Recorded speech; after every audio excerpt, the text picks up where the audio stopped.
Spider-Man Brand New Day has started off with a bang. No, like literally, they are starting off by shooting some crazy awesome scenes with big, real explosions in them. And I must admit, Sony was pretty smart about how they handled everything. They knew that they were going to be shooting in the open at Glasgow in Scotland, so they got ahead of all of the leaks and they straight up just showed us the Spider-Man Brand New Day new suit. And so far, the reception of it has been pretty dang good. From the raised webbing to the symbol on the chest and the back to the new eye design and the colors, everything about it is pretty dang great, including the script, which has drastically changed over the course of, let's say, about 2 years now. Over the past couple of years, especially around the time Venom: The Last Dance came out, you probably heard a lot about what the supposed plot for Brand New Day was going to be. Well, unfortunately, but also fortunately, you can throw most of that out. Most of what we've heard before has been tossed out by the studios, and we now have a completely new script. However, some of it is still kind of inspired by the old script. And I'm talking more of the Daredevil stuff, not the Knull and the Venom Symbiote stuff. And the Venom Symbiote right now is a pretty hot topic and quite a mystery because Marvel Studios and Sony set it up to be a thing in the MCU. So could that possibly be coming in Spider-Man Brand New Day, or are we going to have to wait a little bit longer to see it? In this video, we'll break down the new plot of Spider-Man Brand New Day, what it was before, and some things that they're kind of keeping and setting up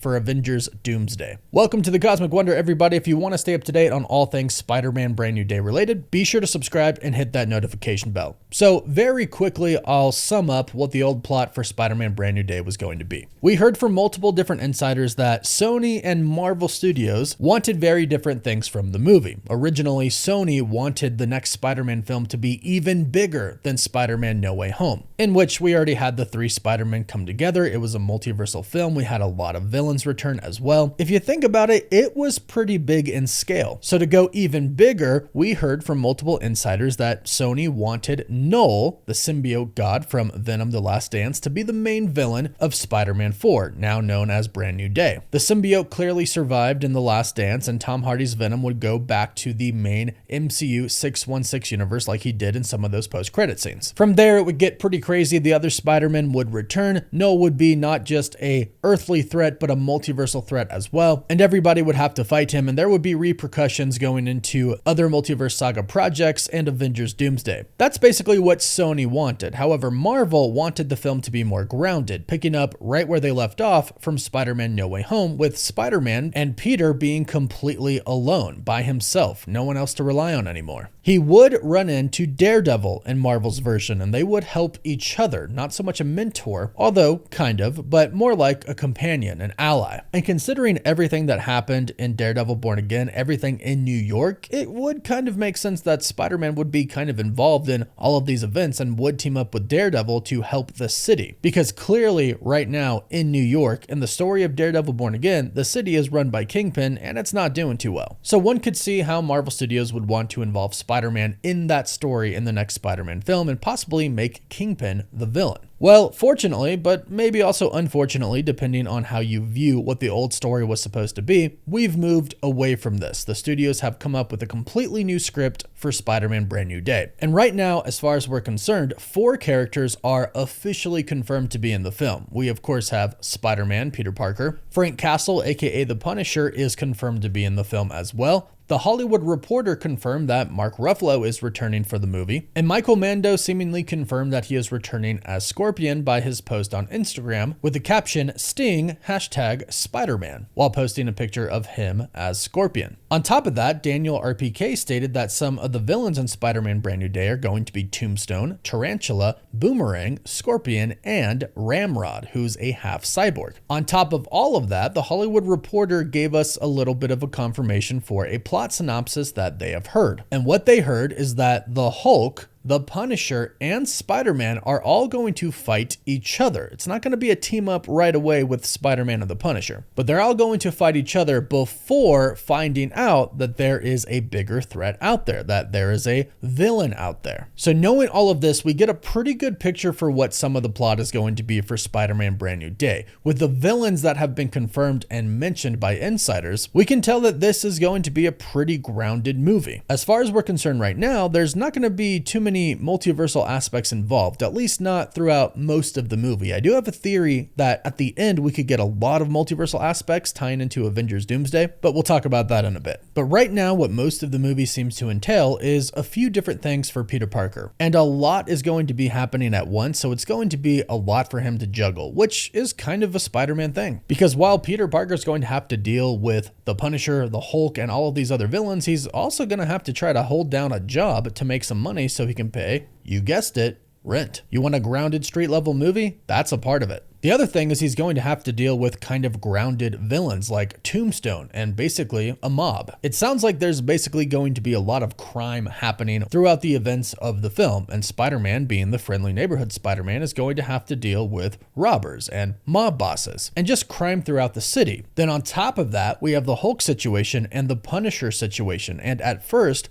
those two are going to be two completely different things Spider-Man has to deal with. Because based on what we know so far, the Hulk is going to Hulk out, and he's going to just go super rageful to where he has no control. It's going to be full Hulk, no Bruce Banner. And that's going to trigger the Punisher to step in and try to kill the Hulk. However, Peter Parker knows that it's Bruce Banner, and he's fought with him before in Avengers Endgame. And they were there together at Tony Stark's funeral at the end. So Peter Parker, being Peter Parker, is going to want to try and save him, not kill him. So this automatically puts him in conflict with the Punisher. So he's going to have to fight the Punisher. Now, one might think that's a pretty easy match for Spider-Man. However, another thing that we've heard is that the Punisher is going to rely on some tech to fight the Hulk and Spider-Man. And I said this in my last video, but perhaps we could be getting maybe the Iron Punisher, the War Machine Punisher here, where he possibly uses some Iron Man tech. I know a lot of fans have been looking forward to that, and it honestly makes sense if he's going to go up against the Hulk that he would use that, because he does need some help. So basically, the Punisher goes after the Hulk, but Spider-Man intervenes and tries to get the Punisher to step off. That leads to the two of them fighting. Ultimately, the Punisher and Spider-Man will stop fighting and then team up together to take on the Hulk, not to kill him,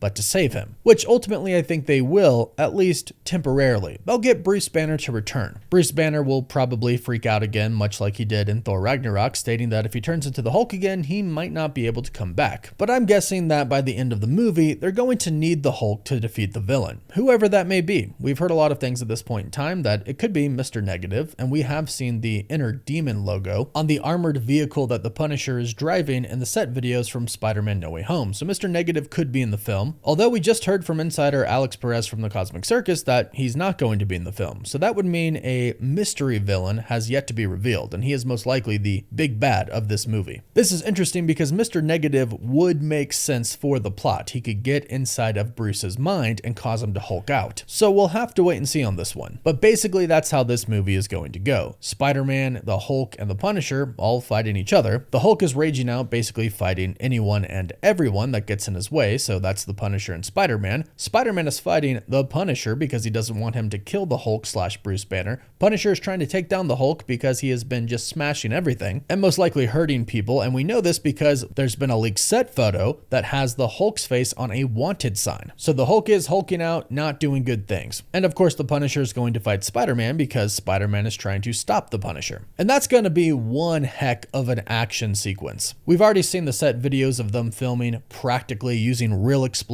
using stunt doubles, swinging on moving vehicles. It all looks like it's going to be done quite amazingly. Then add a really cool, really strong villain to all of it that the Hulk, Punisher, and Spider-Man have to fight. It's gonna make for one heck of a movie. Now, like I mentioned though, there is one aspect that could tie us into Avengers Doomsday and Secret Wars and the multiverse in general, and that is the Venom Symbiote and Sadie Sink's character. If Sadie Sink's character is from another universe, if she really is playing Mayday Parker, the daughter of Tobey Maguire's Spider-Man, that obviously connects us to the multiverse. And that would obviously be very important moving into Avengers Doomsday and Secret Wars. Plus, not to mention the symbiote, Spider-Man probably isn't going to get the symbiote in this movie. It would make sense that he would get the Venom symbiote and be more powerful to be able to fight the Hulk. And that could happen, but what I think is happening here is the Russo brothers are going to take a page from the comics and basically give Spider-Man Spider-Man the Venom Symbiote for the first time in Avengers Secret Wars, because that's when he gets it for the first time in the comics. Because at this point in time, it seems pretty clear, based on what we know about the plot for Brand New Day, that the Venom Symbiote isn't really going to play much of a role in it, if any role at all. But you would imagine that Marvel Studios wants that to happen at some point in time, and Sony probably definitely wants it to happen. And if we didn't get Venom, Tom Hardy's Venom, in Avengers Secret Wars at some point in time during some big multiversal scene / fight, I'd be pretty shocked actually. So there are some pretty big ties to the multiverse, but I don't think that's all really going to tie into Brand New Day till the very end of the film, if it does tie in at all. So the plot has changed quite a bit, but what we're getting now sounds like it's gonna be pretty epic. But you can go ahead and let me know, do you like the idea of the old plot more than this plot in the comments down below? Don't forget to like this video and subscribe to stay up to date on all Spider-Man related news. You can also find us on TikTok, Instagram, Twitter, Facebook, and Snapchat. And as always, thank you all so much for watching.